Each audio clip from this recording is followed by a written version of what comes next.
ಮಾಡಿದಂಥ ಒಂದು ಹೊಸ ಒಂದು ಕಾಲಮ್ ಏನಪ್ಪ ನಾಸ್ತಿಕರು, ದೇವ್ರು ನಮ್ಮಂಥವ್ರು, ಧರ್ಮ ನಮ್ಮಂಥವ್ರು ಅನ್ನುವಂಥವ್ರು ಇಲ್ಲದಾರು ಇಲ್ಲಂತಲ್ಲ, ನಾಸ್ತಿಕರಿದ್ದಾರಿಲ್ಲ. ಅದೇ ಕಾಲಕ್ಕೆ ಚಾರ್ವಾಕರ ಅಂತ ಕರಿತೀವಿ ಅವ್ರಿಗೆ.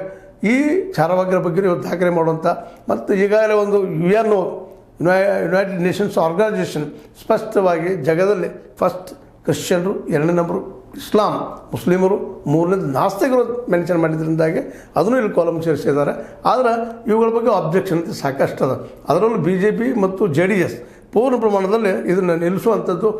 ಯಾಕಂದ್ರೆ ಒಕ್ಕಲಿಗ ಲಾಬಿಯನ್ನು ನಮ್ಮ JDS ಮಾಡ್ತದೆ ಮತ್ತು ಅದಕ್ಕೆ ನಮ್ಮ ಯಡಿಯೂರಪ್ಪನವ್ರು ಲಿಂಗಾಯತ್ ಲಾಬಿಯನ್ನು ಮಾಡಿಕೊಂಡು ಅವೆರಡು ಜಾಯಿಂಟ್ ಇದ್ದರೆ ಗಟ್ಟಿದ್ರೆ ನಮ್ಮ ಅಧಿಕಾರ ಉಳಿತದೆ ಅನ್ನೋದು ಅವ್ರ ಪ್ಲ್ಯಾನ್.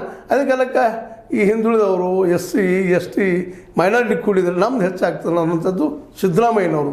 ಹೀಗಾಗಿ ತಮ್ಮ ಅಧಿಕಾರಕ್ಕಾಗಿ ತಿಕ್ಕಾಟ, ಜಗಳ, ಏರಾಟ ಅದು ಎಲ್ಲ ನಡೀತಾ ಇದ್ದಾವೆ. ಇವೆಲ್ಲ ನಡೆಯುವ ಹಿನ್ನೆಲೆಯಲ್ಲೇ ಮತ್ತು ಮೇಲೆ ನಾವು ಮೀಸಲಾತಿನ ಒಂದಪ್ಪ ನಾವು ತಿಳ್ಕೊಂಡಿವಿ. ಇವತ್ತು ಮೀಸಲಾತಿದ್ರೆ ಮುಂದೆ ಅನುಕೂಲ ಆಗ್ತದೆ ಅಂತೇಳಿ. ಹೀಗಿರುವಾಗ ಪ್ರತಿಯೊಬ್ಬರು ನಮ್ಮದು ಸಂಖ್ಯೆ ಹೆಚ್ಚಾಗಲಿ, ಹೆಚ್ಚು ಪರ್ಸೆಂಟೇಜ್ ಸಿಗಲಿ ಅನ್ನೋದು ಎಲ್ಲರೂ ಬಯಸುವಂಥ ಸ್ವಾಭಾವಿಕ ಅದ. ಹೀಗಾಗಿ ಇದು ಸರ್ವೆ ಇವತ್ತು ಅನಿವಾರ್ಯವಂತ. ಈಗ ಆಲ್ರೆಡಿ ಒಮ್ಮೆಲ್ಲ ಹಲವು ಸಲ ಸುಪ್ರೀಂ ಕೋರ್ಟ್ ಇಳಿಬಿಟ್ಟದ. ನೀವು ಎಷ್ಟೆಷ್ಟು ಪ್ರಮಾಣದ ಇದ್ದೀರಿ ಅದು ಮೊದಲು ಹೇಳಿರಿ, ಆಮೇಲೆ ರಿಸರ್ವೇಷನ್ ಹೆಚ್ಚು ಮಾಡೋಣ ಅಂತೇಳಿ.